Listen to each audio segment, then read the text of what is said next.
ভারতকে নিউক্লিয়ার শক্তি বানিয়েছে কে? অটল বিহারী বাজপেয়ী নাকি ইন্দিরা গান্ধী? ছোটবেলা থেকেই এই প্রশ্নটি আমাকে কনফিউজ করত। যখনই নির্বাচন হয় তখনই রাজনৈতিক দল দুটি দাবি করে ভারতকে নাকি তারাই নিউক্লিয়ার শক্তি বানিয়েছে। 18ই মে 1974 রাজস্থানের পোখরান মরুভূমি, দুপুর ঠিক 3:45 হঠাৎ করেই মাটি কেঁপে উঠল, একটি ভয়ঙ্কর বিস্ফোরণ হলো। কিন্তু এটা কোনো সাধারণ বিস্ফোরণ ছিল না, এটা ছিল ভারতের প্রথম পারমাণবিক পরীক্ষা স্মাইলিং বুদ্ধা।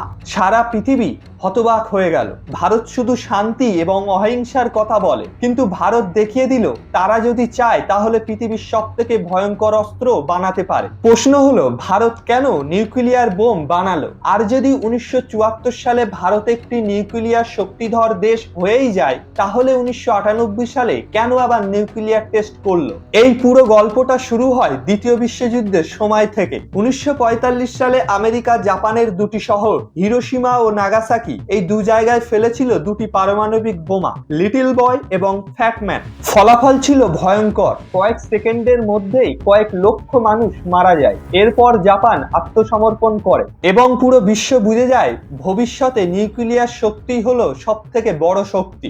এরপর শুরু হয় নিউক্লিয়ার রেস। 1949 সালে সোভিয়েত ইউনিয়ন, 1952 সালে ব্রিটেন, 1960 সালে ফ্রান্স এবং 1964 সালে চীন সবাই পারমাণবিক শক্তিধর দেশ হয়ে ওঠে। ঠিক সেই সময় ভারতের একজন বিজ্ঞানী ডক্টর হোমিও জাহাঙ্গীর ভাবা, তিনিও চেয়েছিলেন ভারতকে একটি পারমাণবিক শক্তিধর দেশ বানাতে। কিন্তু তৎকালীন ভারতের প্রধানমন্ত্রী জওহরলাল নেহেরু চেয়েছিলেন পারমাণবিক প্রযুক্তি কেবল শান্তিপূর্ণ কাজে ব্যবহার হবে, যেমন বিদ্যুৎ উৎপাদনে, গবেষণার ক্ষেত্রে, বোমার ক্ষেত্রে নয়।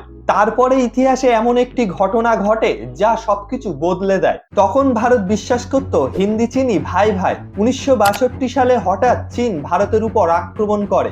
ভারত এই যুদ্ধে হেরে যায়। হাজার হাজার সৈনিক শহীদ হন এবং আকসাই চীনের 38,000 বর্গ কিলোমিটার জায়গা চীন নিজেদের দখলে নিয়ে নেয়। এরপর 1964 সালে চীন নিজে থেকে নিউক্লিয়ার টেস্ট করে, যা ভারতের নিরাপত্তায় প্রশ্ন তোলে। পরিস্থিতি আরো খারাপের দিকে গড়ালে 1965 সালে নেওয়া হয় বড় সিদ্ধান্ত। চীনের নিউক্লিয়ার টেস্টের পর তৎকালীন ভারতের প্রধানমন্ত্রী লাল বাহাদুর শাস্ত্রী ভারতকে নিউক্লিয়ার টেস্টের কর্মসূচির অনুমতি দেন। ঠিক তখনই দুটি রহস্যজনক মৃত্যু ঘটে। 1966 সালে ডক্টর হোমিও জাহাঙ্গীর ভাবা বিমান দুর্ঘটনায় মারা যান এবং একই মাসে তাশখণ্ডে লাল বাহাদুর শাস্ত্রী রহস্যজনকভাবে মারা যান। অনেকেই বলে এটির পিছনে নাকি সিআইএর হাত আছে, কারণ আমেরিকা সেই সময় চায়নি এশিয়ার আর কোনো দেশ পারমাণবিক শক্তিধর হয়ে উঠুক। এরপর 1966 সালে ক্ষমতায় আসেন ইন্দিরা গান্ধী। 1965 থেকে 1971 সাল পাকিস্তানের সঙ্গে ভারতের যুদ্ধ শুরু হয়। বিশেষ করে 1971 সালের যুদ্ধে ভারতের বিরুদ্ধে আমেরিকান নৌবাহিনী বঙ্গোপসাগরে চলে আসে। তখন সোভিয়েত ইউনিয়ন ভারতের পাশে দাঁড়ায়। এই ঘটনার পর ভারত বুঝতে পারে নিজের নিরাপত্তার জন্য শক্তিশালী অস্ত্রের প্রয়োজন। এরপর 1968-তে আসে এনপিটি, নন প্রলিফারেশন ট্রিটি। এতে বলা হয় ইতিমধ্যে যে 5টি দেশ পারমাণবিক অস্ত্র রেখেছে শুধু তারাই রাখতে পারবে। এই 5টি দেশ হলো আমেরিকা, ব্রিটেন, রাশিয়া, ফ্রান্স ও চীন, এবং এরা সবাই ইউএন সিকিউরিটি কাউন্সিলের পার্মানেন্ট মেম্বার, অর্থাৎ তারাই এক ধরনের এলিট ক্লাব তৈরি করে। ভারত এই চুক্তি মানতে অস্বীকার করে এবং ইন্দিরা গান্ধী সিদ্ধান্ত নেয় ভারত পারমাণবিক বোমার কাজ চালিয়ে যাবে। এরপর প্রধানমন্ত্রী ইন্দিরা গান্ধী গোপনে পারমাণবিক পরীক্ষার অনুমতি দেন। সেই সময় এই প্রকল্পে কাজ করছিলেন ডক্টর রাজা রামান্না সহ 75 জন বিজ্ঞানী। এতটাই গোপন ছিল যে সরকারের অনেক মন্ত্রী পর্যন্ত জানতেন না এই ঘটনার বিষয়।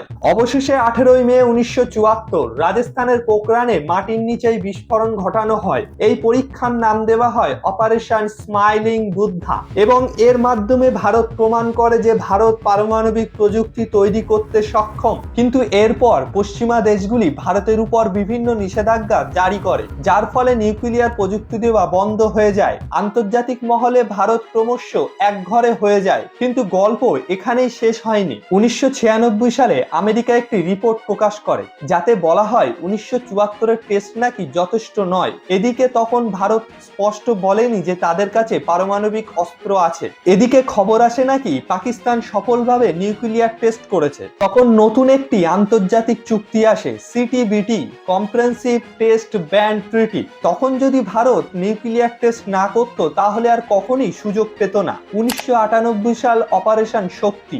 24 বছর পর আবারও একটি ইতিহাস গড়া হলো। 1998 সালে ভারতের প্রধানমন্ত্রী হলো অটল বিহারী বাজপেয়ী। তিনি বিজ্ঞানী ডক্টর কালাম এবং ডক্টর আর চিদম্বরমকে নতুন পারমাণবিক পরীক্ষা করার দায়িত্ব দেন। কিন্তু সব থেকে বড় সমস্যা হলো আমেরিকার স্যাটেলাইট নজরদারি। সিআইএ যেন কিছুই বুঝতে না পারে, তাই বিজ্ঞানীরা সেনা পোশাকে কাজ করতেন। তাদের আসল নামের বদলে কোড নাম ব্যবহার করা হতো। কাজের বেশিরভাগ করা হতো রাতে। এবং অবশেষে 11 মে 1998 সালে পোখরানে একসাথে 3টি পারমাণবিক বিস্ফোরণ করা হয়। এরপর 13 মে আরো 2টি পরীক্ষা করা হয়। এই মিশনের নাম ছিল অপারেশন শক্তি। এই পরীক্ষার মাধ্যমে ভারত আনুষ্ঠানিকভাবে ঘোষণা দেয় যে তারা এখন একটি নিউক্লিয়ার শক্তিধর দেশ। শেষে একটা কথাই, ভারতকে পারমাণবিক শক্তিধর দেশ বানাতে কোনো একজনের অবদান নেই। আছে জওহরলাল নেহরুর দূরদর্শিতা, ইন্দিরা গান্ধীর সাহসী সিদ্ধান্ত, অটল বিহারী বাজপেয়ীর রাজনৈতিক ইচ্ছাশক্তি এবং অসংখ্য ভারতীয় বিজ্ঞানীর কঠোর পরিশ্রম। তাই আজ ভারত একটি নিউক্লিয়ার শক্তিধর দেশ।